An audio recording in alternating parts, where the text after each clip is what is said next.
Good evening and welcome to Four Guys, a Girl, and a Show. I'm JQ. With me, like always, is Miss Stacy. Good evening. Mr. Mike Hopkins. Hey. Mr. Dave Harriman. How's it going? And Mr. Brian Isaacs, the walking encyclopedia himself. Hey. Well, we're going to discuss a couple things for you tonight. We have for you the travesty of the weekend, which was the DC Nation foobar, snafu, screw up, whatever you want to call it. But we'll talk about that a little bit and what we dug around and found. And something happened in New York this weekend called the New York Comic Con. Two of our panel members, Mr. Brian and Mr. Dave, went there for the weekend and hung out and saw some pretty cool things. So they're going to report to us and y'all what they saw. But before we go into that, let's just say how everyone was this week. How are you doing? Doing Everyone's good. okay this week? Yeah, doing good. Yep, good. All right, well, let's start off by Saturday. Who was not more mad? I mean, I don't know who was madder, but I was furious when I woke up on Saturday morning and I sat down on the couch with my kids like I always do, and we turned on Cartoon Network to watch DC Nation and Dragon Riders. I didn't know the name of the show because I was that mad. The show pissed me off.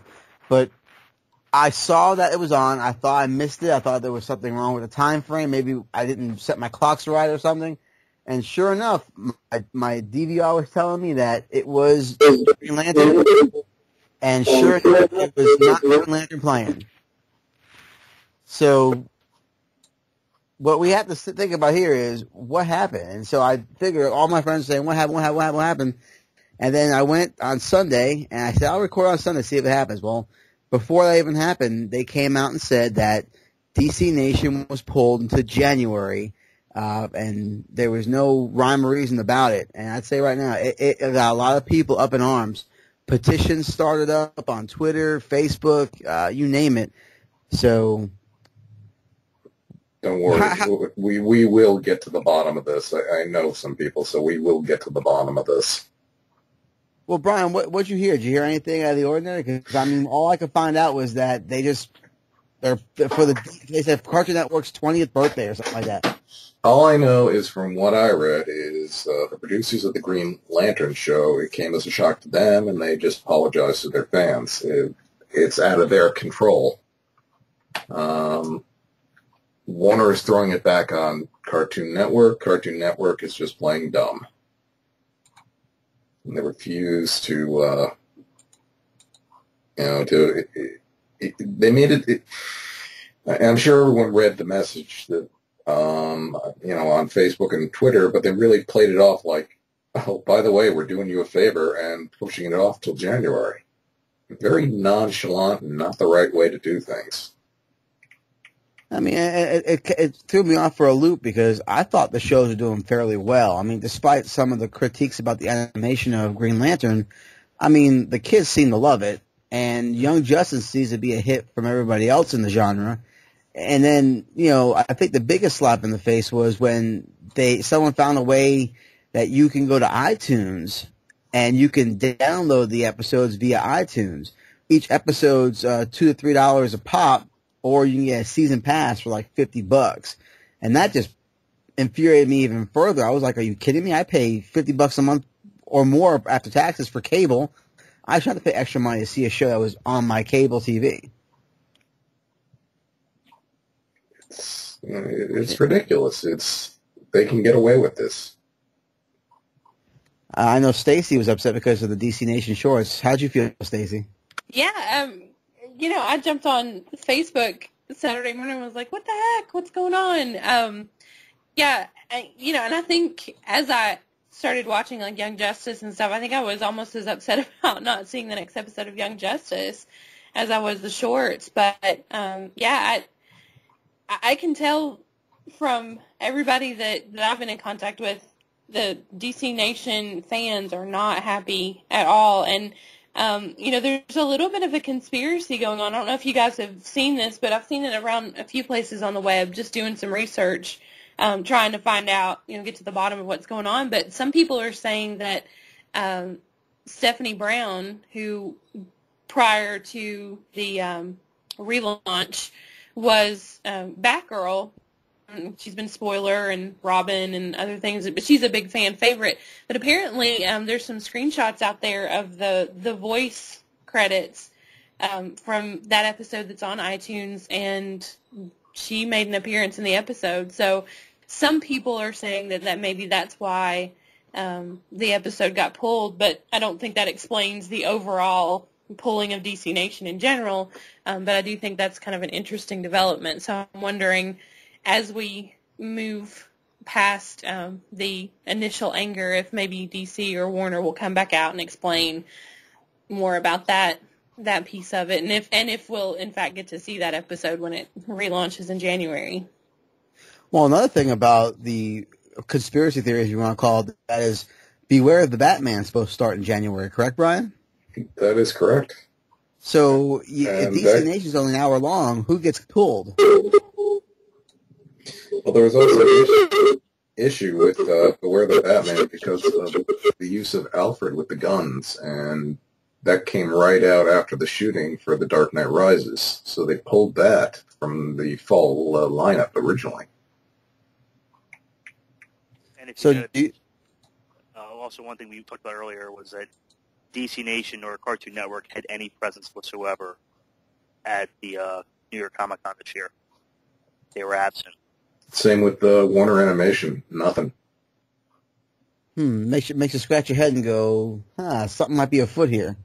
To me, it just goes back to my theory about how much Warner is actually investing in any of this when it comes to DC Comics at all. We barely get any movies. We're getting Man of Steel. Arrow's already getting a lot of criticism from fans, even though it's done well with the first episode. But a lot of fans are crying, it's not even close. Why does it still look like Smallville? So it makes you wonder how much Warner really has invested in this property. Well, I have to agree. It was very weird to see, not see it on and nor an explanation. So, I agree with Stacy. Hopefully one day we will see an explanation, maybe before, maybe after, or maybe not until January. But there's a lot of people out there who are upset. And like I said, some of those petitions are already up in the 50,000s plus signed to get it back on the air. I don't know how good that's going to do, but it's out there.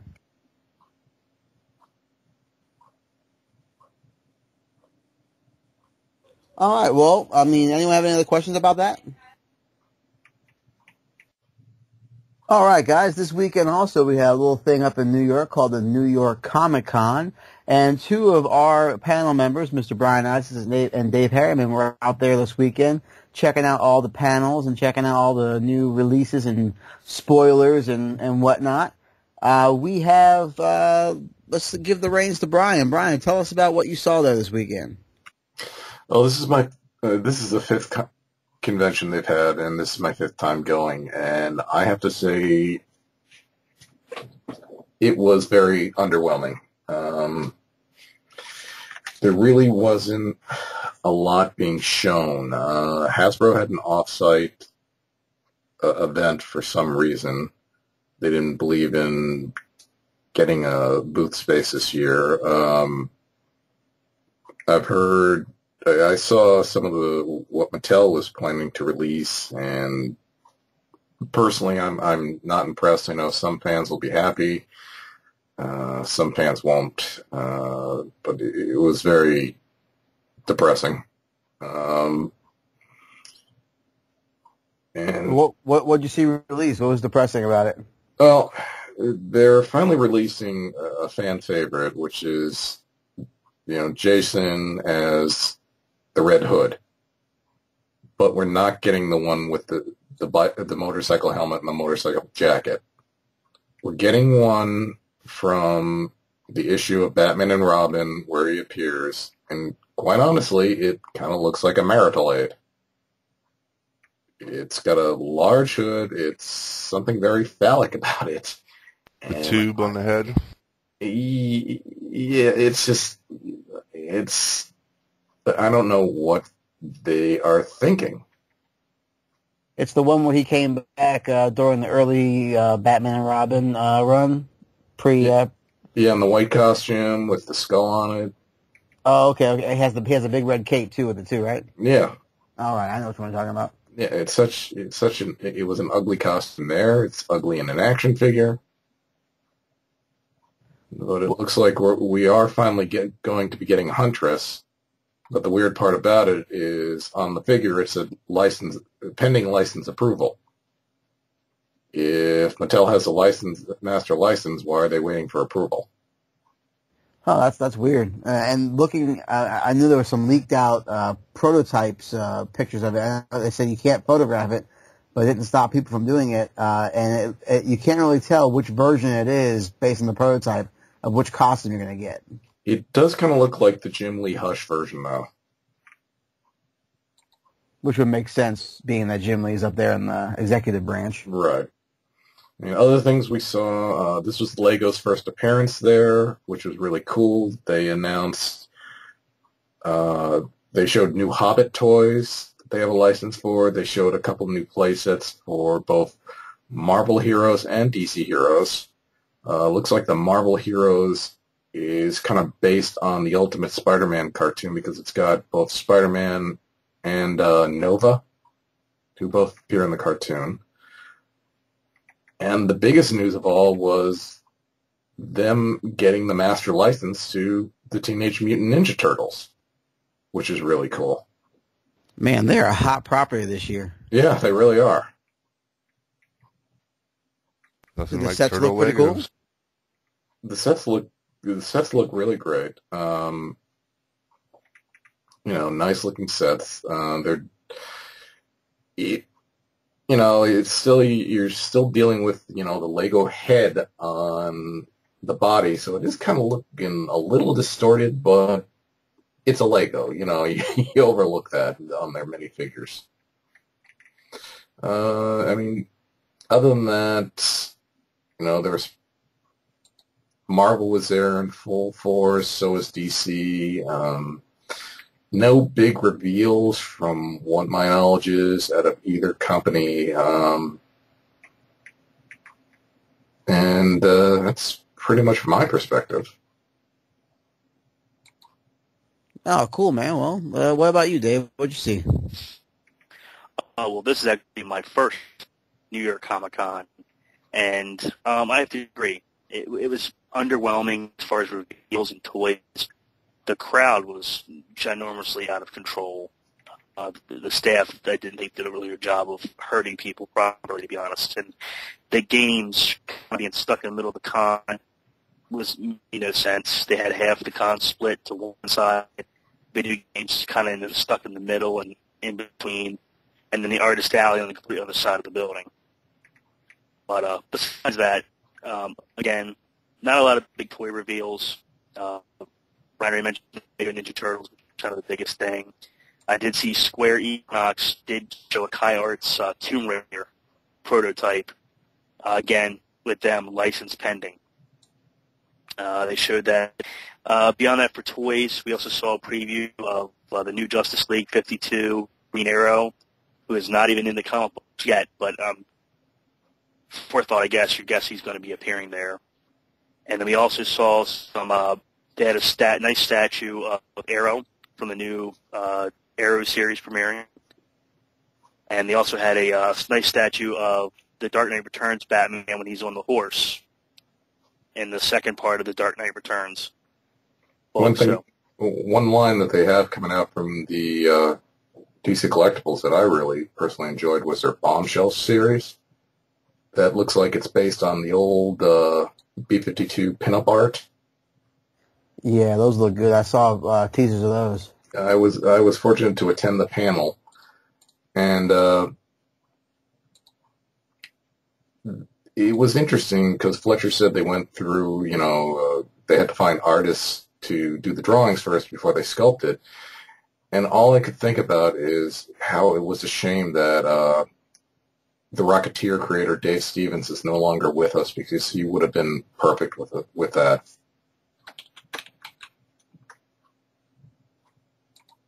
Hey, Well, go ahead. hey, Brian, did they say anything about the next series in the Green Lantern 2-packs? No, they did not.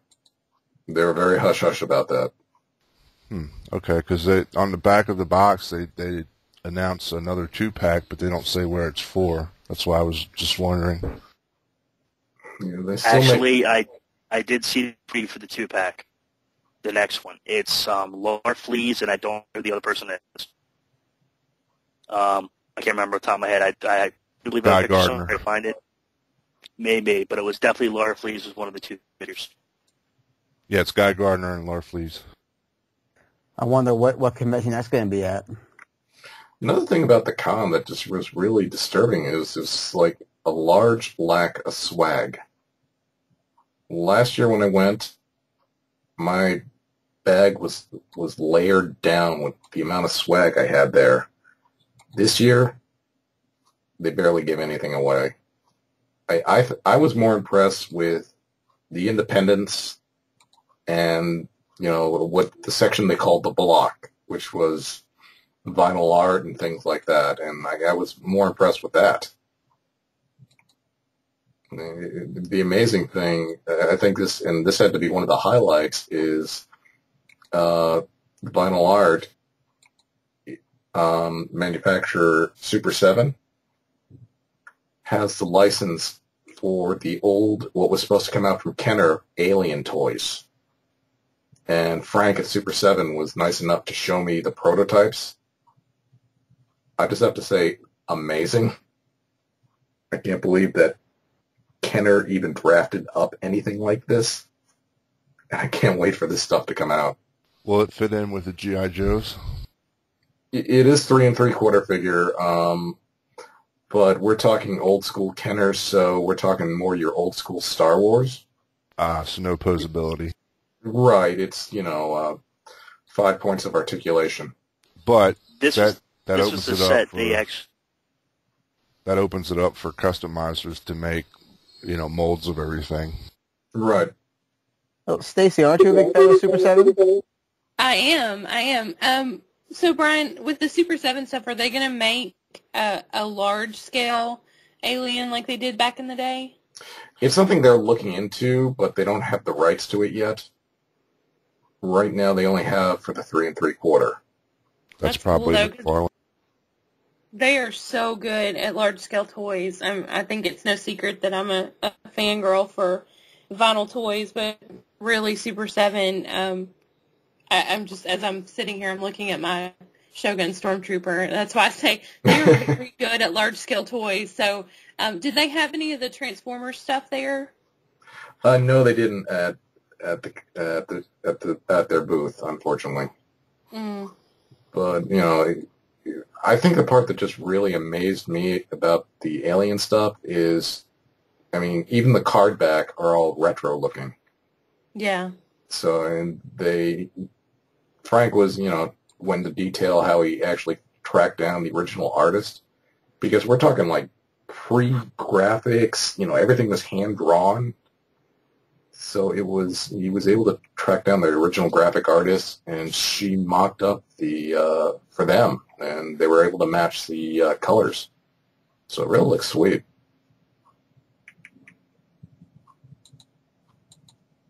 Oh, so go ahead, Stacey. Oh no, I have a question about the bombshells. If we can go back just a little bit. Yeah. Were they based on anybody in particular's art, did they say, or was it just kind of more of a kind of pinup girl style? They did say whose art it was based on, but it was nobody I've ever heard of. They pretty much did like an deviant art search, where they were just looking online for different people who drew in that style, and then reached out to them and said, we'd like to do our characters in this, pinup style. But I'm afraid I can't remember who they said. I have the audio, but I can't remember off the top of my head who they said. No, that's cool. I was just curious. I know it's not Amanda Connor, but it almost looks like Amanda Connor. Amanda Connor is more cartoonish looking. This is more really looks like Dave Stevens' old work. If you look at Rocketeer with his drawings of Betty Page. It's really a much more crisp looking art. Yeah, especially the Wonder Woman. It has a very, very Dave Stevens look about it. Did you see how they did the tiara, where it looks like a headband or like a kerchief? I mean, I thought that was cool how they did that. That was a nice look. Was DC Collectibles there with any black and white statues? Yes, they have another one coming out, obviously for Dark Knight Part 2. And they have one from an artist known as Cheeks. For those who are not familiar with him, it was Cheeks' artwork that was adapted for the Spectacular Spider-Man. And it looks pretty cool. Yeah, like a super deformed hands, almost like that type, like big gauntlets. The hands weren't the feet are kind of on the big side. The hands a little, but not as bad as the feet. But that's Cheek's style. That's his style. I mean, if you look at the like I said, the Spectacular Spider-Man cartoons, it's pretty much the same style of art. I'm looking forward to seeing that because I love those statues. They said that line's going to be continuing. They have no plans of stopping that anytime soon.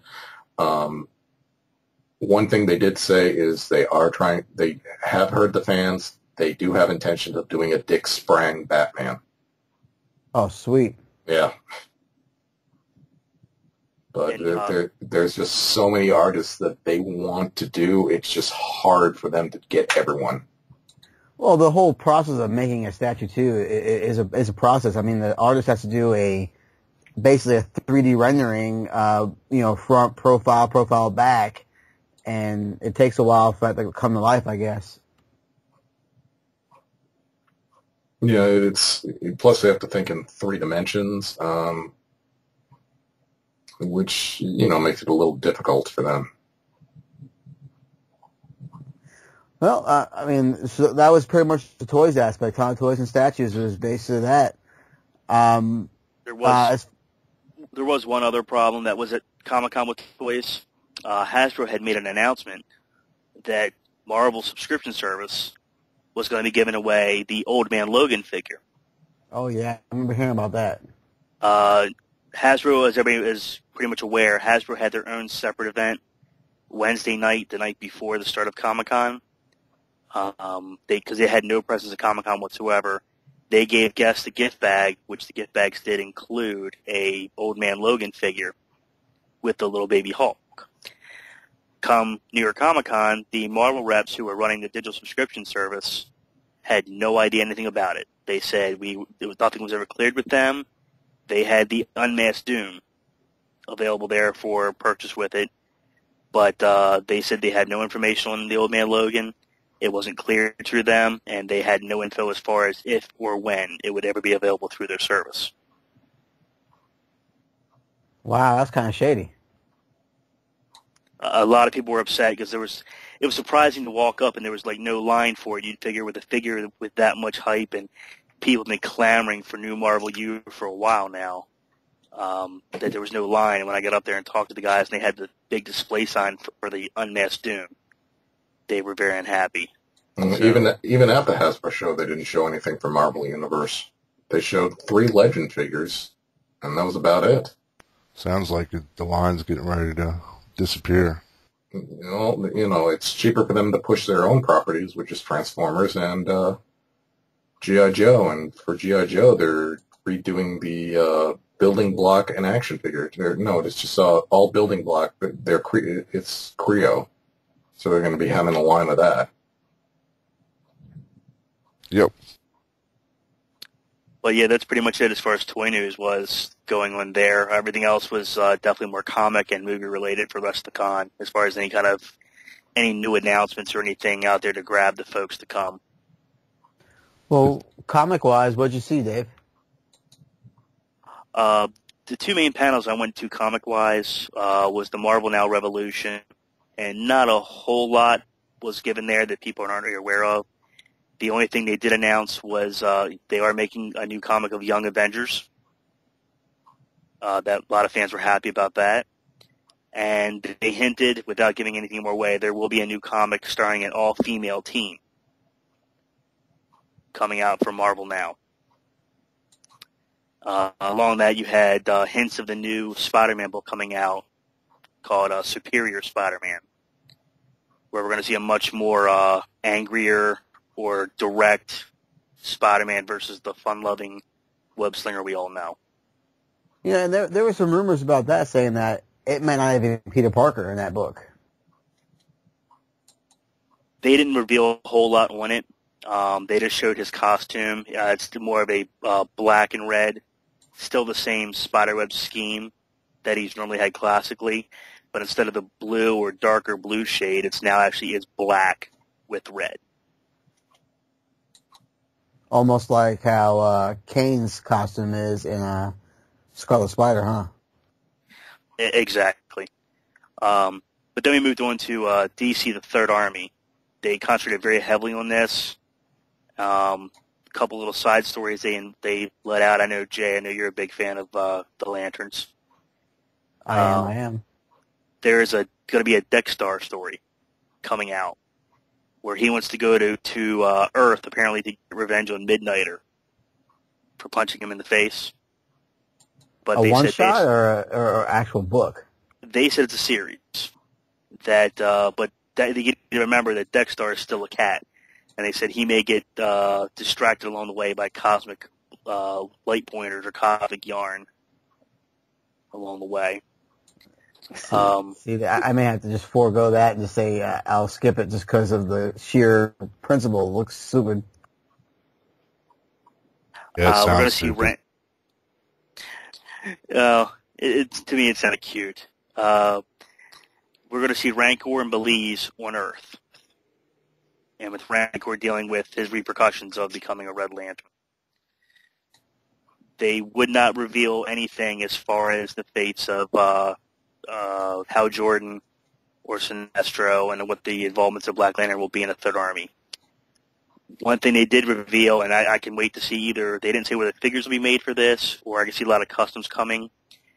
The Third Army, as people picked up a couple new issues of comics that came out this week, are learning that these new army that the Guardians have put out, they take control of people and turn them into copies of themselves to increase the army numbers.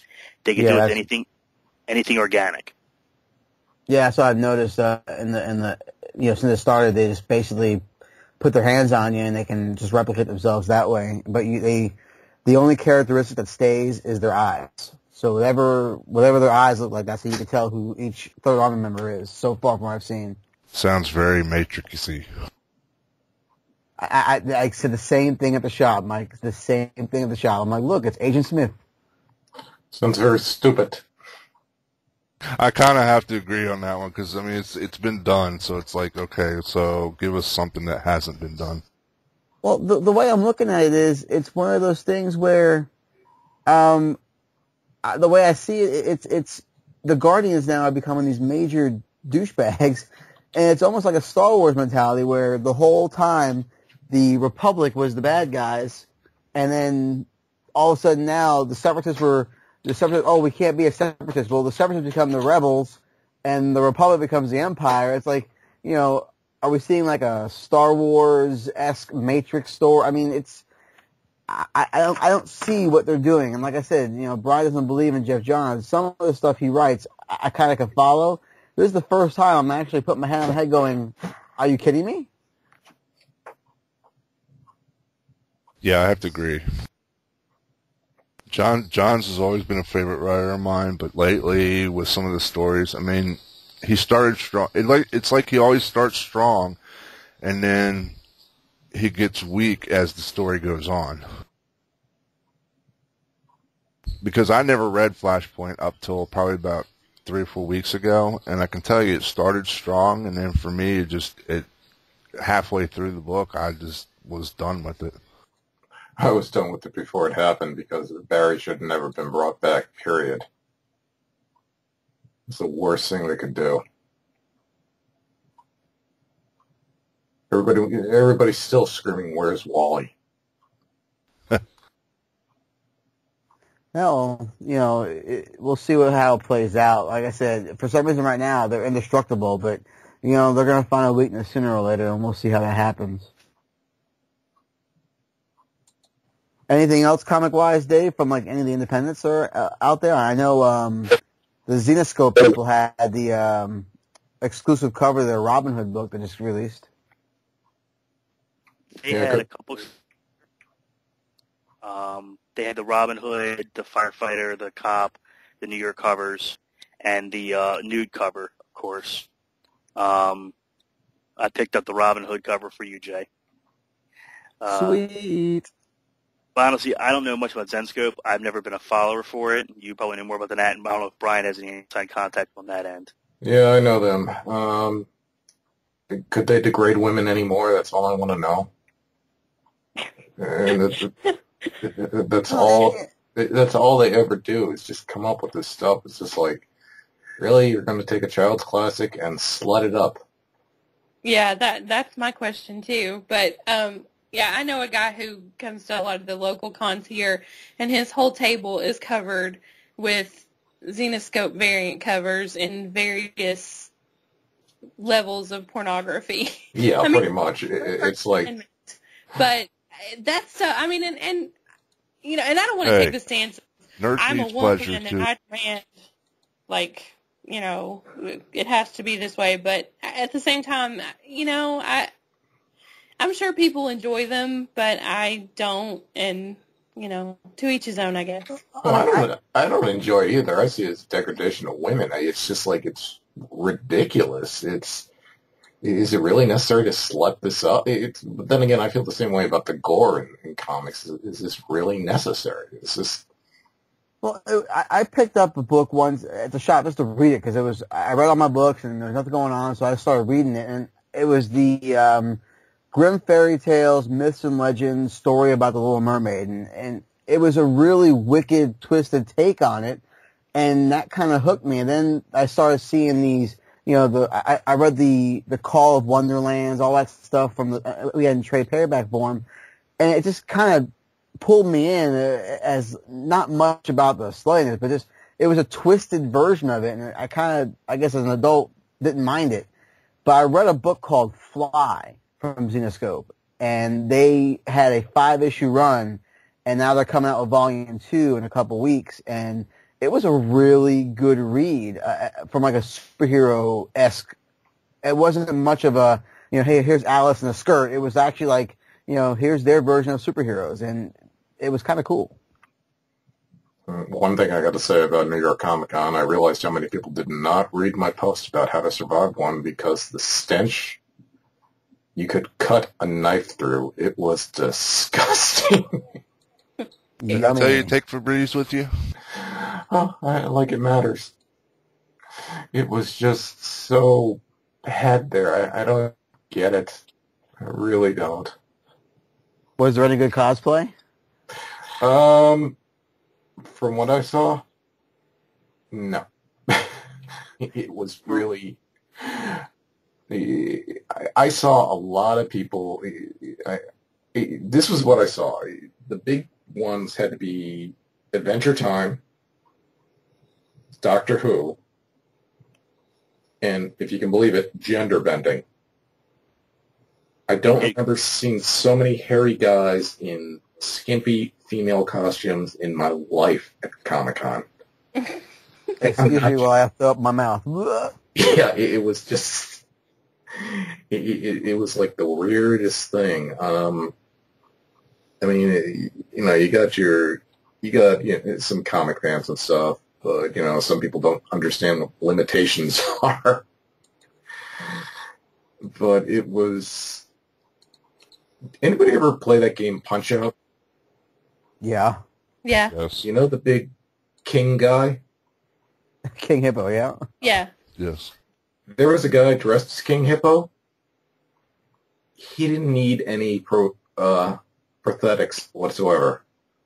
It was all him pouring over the side of his shorts. I was like, oh, God, I'm going to be sick. I guess. I'm not joking. This guy was huge. If you got it, you flaunt it, I guess, right? Oh God! Of course, he could get away without a shirt. Why? Well, what that's a new about? policy. You need to have shirts on for Comic-Con. Yeah. Well, I saw a picture of a guy dressed up like Zangief from Street Fighter, and he was basically wearing a red Speedo and a mohawk and a smile, and that was it. And yeah, I just saw pictures, and I was like, well, I guess more power to him. But yeah, I don't know. I always wonder at cons, like, I think you should be able to express yourself through cosplay. I don't personally understand it, because I think the closest I would ever get would be maybe dressing up like Enid from Ghost World, because that's pretty much my wardrobe anyway. You know, so I don't understand that aspect, but I know people who do, and I know they get a lot of enjoyment out of it. But at the same time, sometimes I think there should be a dress code almost. It's like, you know, if you want to dress up like the Hulk, that's fine, but you have to be Hulk with a shirt. Yeah.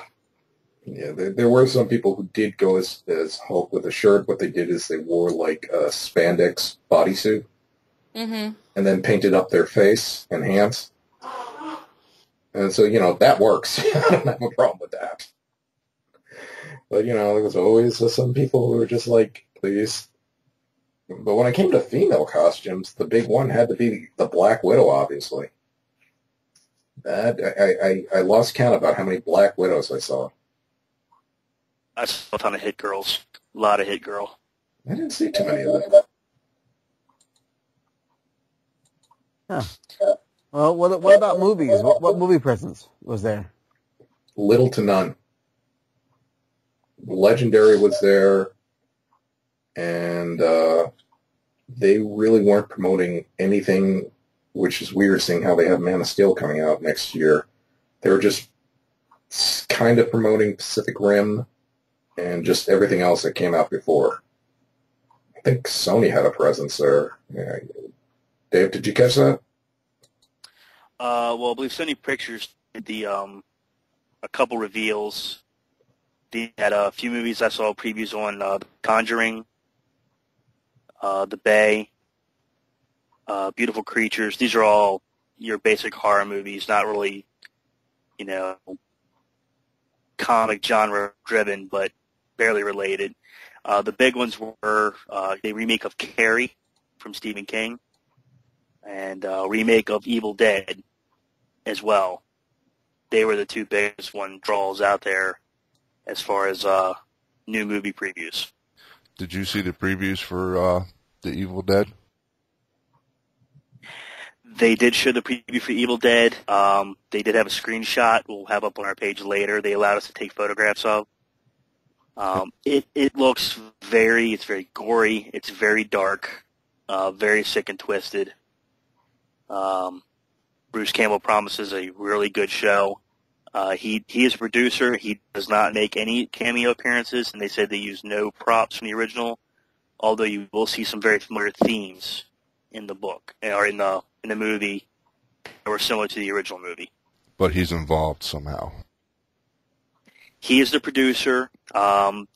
The director, Freddie Alvarez, was actually chosen by Sam Raimi. Sam Raimi actually called him and asked him to direct the remake with Bruce Campbell's producer to remake the image of their original horror film they had. Well, then I'm not so hateful on it because, I mean, if they were involved with it and not somebody just taking it and deciding to make it their own, I think it might be a good movie, although it's still not going to compare to the quirky B humor of Ash.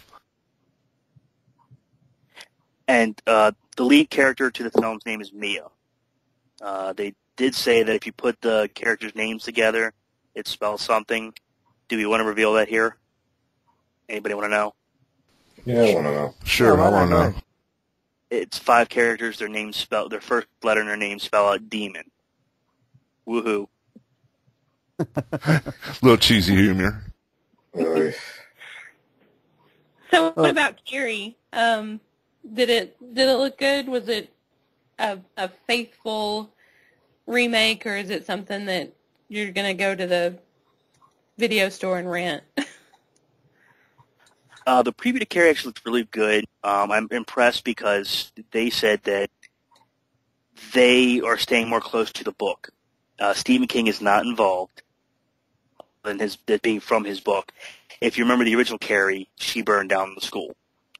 There's not a lot of destruction other than that, of what little bit she did.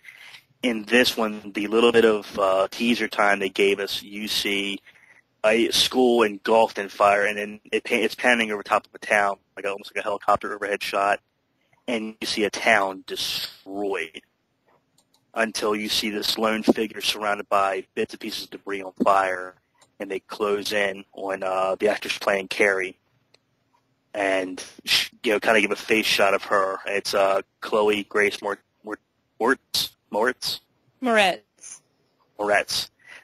Playing Carrie, and they close up of her, and she's drenched in blood, and her hair's hanging down, looking very angry. So I think it's going to be a very good remake. I think they're planning on a movie standing on its own, and more true to the book, which in the book Carrie is extremely destructive. So it's definitely more akin to the times and what CGI or special effects can do these days, based on what they couldn't do back then. Talk about speaking up against bullying. Jeez. Yeah, that's definitely a cautionary tale. I love the original film, and I read the book years and years ago. So normally I'm not a fan of remakes. Sometimes I'm just like, why do they have to remake everything? But everything I've read about it, and Dave, from what you're saying, it sounds like something I'm definitely interested in seeing when it comes out. And I'm a huge fan of Chloe Moretz. Does she have that girl next door kind of look like Sissy Spacek had? No, she's definitely a much more, I hate to say it this way, attractive. It's still a Hollywood thing. That's probably the only thing about it that doesn't fit. She still has that very, if you imagine her in a nice dress and her hair done up right like she was on stage, she's extremely attractive. But their sole point was more along the fact that her mother is this cultist religious lunatic who has sheltered her daughter her whole life. So I think they're more going to the aspect that even if she may look very attractive, she's very socially inept due to her upbringing, and that's what separates her, and she gets bullied and tortured in school. And that's the aspect I think they're shooting for. Well, she's very good at horror. I don't know if you guys have seen when they did the remake of that foreign Let the Right One In, when they did Let Me In. She was amazing in that movie. Like, it was a horror movie, but it had a lot of depth to it. And, of course, she played Hit Girl in Kick-Ass. So, I don't know. I think it looks good. She's all grown up and playing Carrie. Look at her. Well, what about animated films? Any animated films there? They did The Dark Knight Returns Part 2, which I believe Brian also went on. Brian, you want to comment first on that? Yeah, I went to the press panels and met with Andre Romano and producer Bruce Timm. And it's part 2 of the one that just came out. This time we'll actually see Joker versus Batman, that epic battle, and then the battle of Superman versus Batman. And it's pretty much taken right from the book. Mark Valley is playing Superman, and that seems like a great casting choice. They also talked about the next 3 movies, which, they included Dark Knight Part 2 as one of their next 3, but I'm not too sure how I feel about the other 2. One of them is pretty much they're both based on Jeff Johns' story, so, that's how I feel right there. One is his Superman Brainiac story, which I found underwhelming. And then they want to do Flashpoint, that Flash story, but they're calling it Justice League Flashpoint. So do you think they're going to tie in all the books at some point, or just focus on the Atlantis Amazon War? It's since they're calling it Justice League, it's going to be rewritten, and it's going to heavily involve the Justice League as a team, other than just focusing on Flash. I think that's the only way I could see it. And unfortunately, due to their lovely lack of marketing, they have to call it Justice League, or the movie won't sell. Right. Do you think they'll fix the timeline with the movie? I don't think they'll touch that. Warner doesn't seem fully invested. I figure you get a kick out of that one. But the other one they announced, which seems like fun, is based on the Lego superhero game video Batman game that they have. They're doing an animated feature on that, and it looks like fun.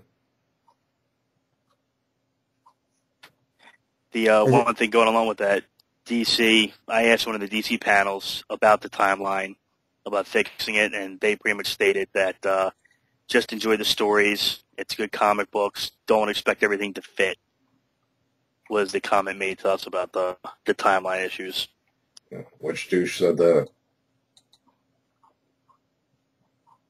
Who said that to you? Dido? It wasn't Jeff Johns. It was the guy, gentleman heading the panel for DC. Yeah, let's hope the stories stay good and whatnot and so forth. Well, what about DC collectibles? I know we talked about them earlier, but I want to hit back on that. The biggest thing was the Arkham City Wave 4. I know you guys are there, but Mike, do you have any insight about that one? I know that they announced 3 figures. It was Batman, Ra's al Ghul's daughter, and Nightwing, which will be the first Nightwing we've seen of the Arkham City, Arkham Asylum series. Did you guys get a chance to look to see how posable they were? Because it looks from the pictures like they gave them a little more articulation. It looks like it has their standard articulation. Okay, so they didn't really do anything different. No, not really. Okay. I know that they said the next one's going to be announced on Halloween. Yes. So, all right, let's throw it in the hat. Who do you think it's going to be? It's got to be somebody from the game. I'm going to guess Two-Face. I'm going to go with Calendar Man. I don't know why, but I think they're going to throw a villain in there like that. That would surprise me, but yeah, I mean, it's possible. I would see more of a popular villain now. But if they did another Bane, I hope not. he was so popular. I mean, the Bane that's going for like $800 on eBay right now. Yeah, that one. Speaking of which, jumping back to the Lego Turtles, the Lego stand was raffling off mini figures of the Ninja Turtles, and those things are going for insane prices on eBay. And it's just a little Lego minifigure. It's kind of ridiculous. Well, the same thing happened last year with the DC ones. I was going to say, you're right. And the Batman were crazy expensive. Yeah, you're very right, Stacey. I remember that too. They didn't mention anything about none of the DC movies, because the rumors with Lobo and some of those guys. None in the 3 that Brian mentioned. The Dark Knight Returns 2, the Superman Unbound, which is the Superman Brainiac story, and then the Justice League Flashpoint. They mentioned nothing beyond that whatsoever. I'm surprised with the rumor mill going around. Yeah, me too. I agree. So all in all, Brian and Dave, what do you think? How would you rate the con on a scale of 1 to 10?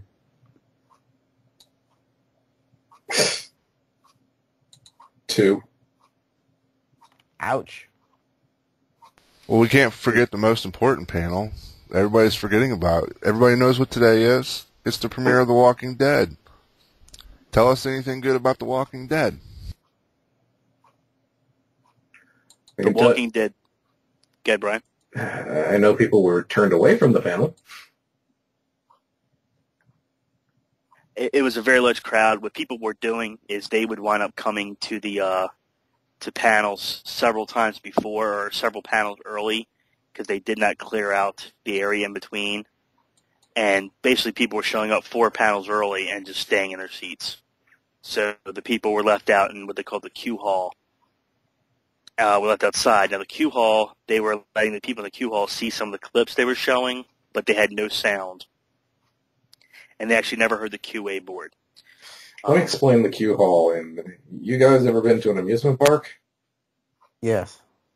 You know those lovely things where you have to stand in rides that pretty much move you around like cattle? Yes. That was pretty much what you had to wait in. And multiply that by the stench of yes. non-bathing. Yes, in the basement. So, Nice. Yeah. Oh, that's horrible. Well, what did they talk about at the panel? Did you go or no? I did not have a chance to go. I was too busy working on something else. I did attend the panel.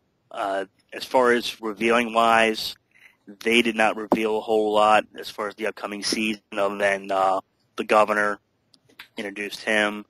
Michael Rooker coming back as Merle. They did pry them from information, but they really wouldn't get into as far as what's going to happen in the future, kind of just sit and watch.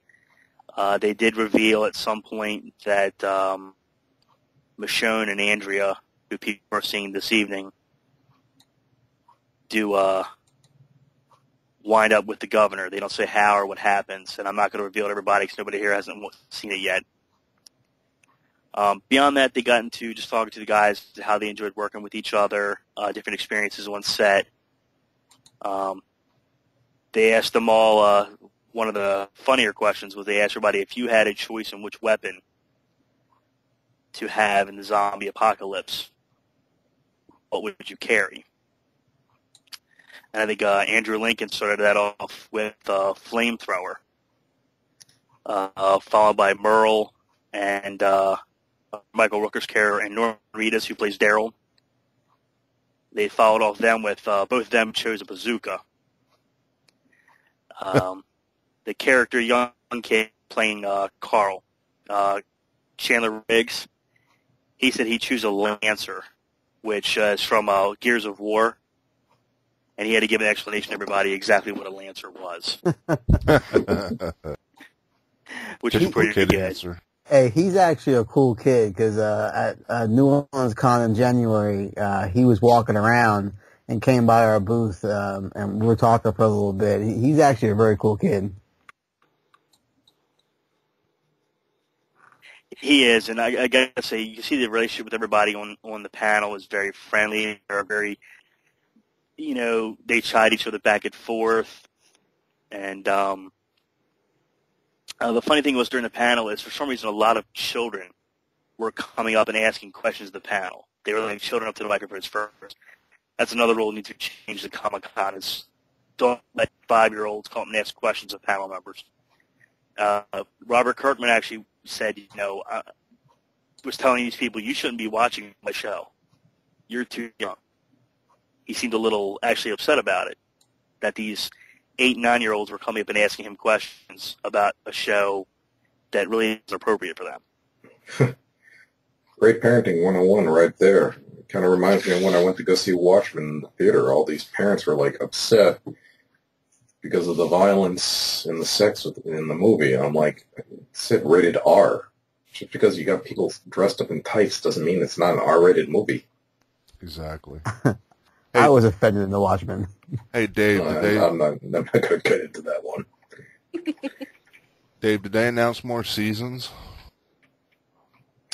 They didn't talk anything about as far as more seasons, although, as turnout for Walking Dead and the premiere, the numbers they're getting, there's no doubt there's going to be more seasons. There was one comment or question asked. Somebody actually did ask Robert Kirkman in the cast, what about the Dish Network not carrying AMC? And they kind of screwed around it.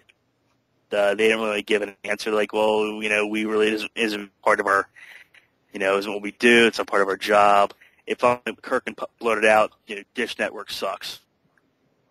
Do you guys know the real reason? No, I've always wondered what happened with that. What happened with that is AMC is owned by Cablevision, which is a competitor of Dish Network. Oh, there you go right there. They'll say it's other things, but bottom line, you look at the ownership of AMC, it's Cablevision. Yeah, well, when you call Dish Network, because I have Dish Network, and when you call, or at very first when they started doing kind of the, I guess for lack of a better term, smear campaign, you see like in giant letters, Dish Network is going to cancel AMC, and when you called, like Dish Network's little thing was always that they were trying to settle a dispute, and AMC wanted more money, and it wasn't our fault, and all of that kind of stuff. So, I don't really think there's any hope for us Dish Network subscribers that we're ever going to see AMC or IC on the lineup again, which makes me very, very sad. It's okay, Stacey. I'm in the same boat with Cablevision and Tribune, who shows the CW around here. So I'm missing Arrow. So I'll trade you. You can have my CW if I can have your AMC. Hulu for the win. Well, everyone else around me has seen the episode of Toy Hunter that I was in, except for me. I saw it through Skype connection to my mother because my cable company won't cover the travel channel. So, just one day, I hope we can come up with someone comes up with a cable network where you actually can choose your own shows. I don't know about anybody else, but I don't need 50 million sports and Spanish-speaking stations. Hulu. Yeah, I think that's probably the future of television. That and Netflix. Yeah. So, all right, well, we got Brian's con rating of a 2. Dave, what was your con rating? This being my first New York Comic-Con, just for the newness of it, I'd give it 1 extra point. I have to go with a 3. Oh, ouch. Now, hopefully, when I go to New Orleans Con in November, I can report something a little bit better. Well, you got to understand about this con, they've been doing the same thing now for 5 years and refuse to listen. So it's just frustrating. But if you guys notice, and have gone to Baltimore, me and Dave, and then you and Dave going to New York, there seems to be a lot more people and a lot less product this year, at least, from the way it sounds. It could be the economy.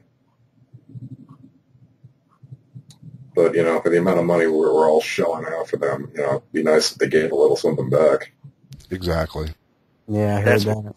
That's Plus another thing I got to say. The amount the celebs were charging for autographs at the con, your lowest one was generally around $60 for just an autograph. Wow. Then you had Ian McDermott. McDermott, I don't know if I said his name wrong, plays Emperor Palpatine. He wanted $125 for an autograph. I thought that was a little ridiculous myself. Hey, you can't beat Stan Lee for $300. You got a picture too. Exactly. All right, guys. Well, it was a very informative show about New York Comic Con. We talked about DC Nation. We threw in some other things here and there as well. But all good things come to an end. So for this week, we'll wrap it up and give our little shout outs. I want to give a quick little shout out to our friends over at Pendragon's Pros. I'm going to pimp them today. Sorry, Brian, only because there is a really cool review out there by our own Mike Hopkins about Batman number 13, New 52 version. Guys, he was teasing me about this book, and I said, "Don't tell me, I want to read it." And I read it, and holy Nikes, is this book amazing? Pick it up. Go to Pendragon's post, read the review. You will not be disappointed. Amen. Hallelujah. Praise the Lord. Mike, who's your shout out to? Mark with Imperial Toys, and just want to give a shout out to Facebook. Everybody on Facebook that has supported our show or has linked to our show to their Facebook pages. There's too numerous of them out there to name each and every one of you guys, but we definitely thank you for all your help. Definitely. What about you, Stacy? I'm going to shout out to our Twitter account. Just remind everybody we have a Twitter account. It is 4 guys, 1 girl, 1 show. The number 4 guys, the number 1 girl, number 1 show. So check us out on Twitter. Mr. Isaacs? I got to give a shout out to a couple people at the con who always done me a solid and, said they would support us. First off, obviously Frank at Super 7 showed us some great stuff and will be a featured guest at some point in time, one of our future shows, as well as Scott George over at Casual Friday. For those who don't know, Scott George used to be the marketing brand manager for the Marvel products over at Hasbro. He branched away to start his own company. They have the licenses for Flash Gordon, Rocky, and The Phantom, which is always classic. And final shout out to the guys over at Made Fire. I had a chance to sit down with them. I'll be posting my interview up online, but they are taking motion and digital comics right to the next level without removing the reader. Some really impressive stuff. Look out for my write-up coming up this week. Sweet. What about you, Dave? I got a shout out for 2 people. First to Billy Allen over at Make My Marvel.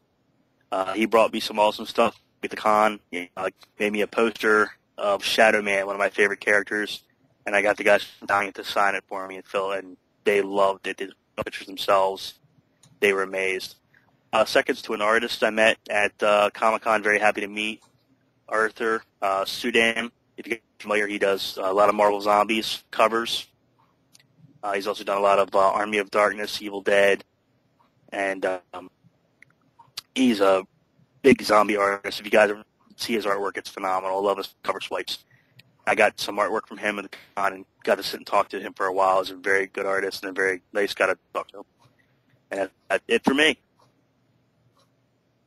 All right. Well, guys, it was fun. We'll see you all next week.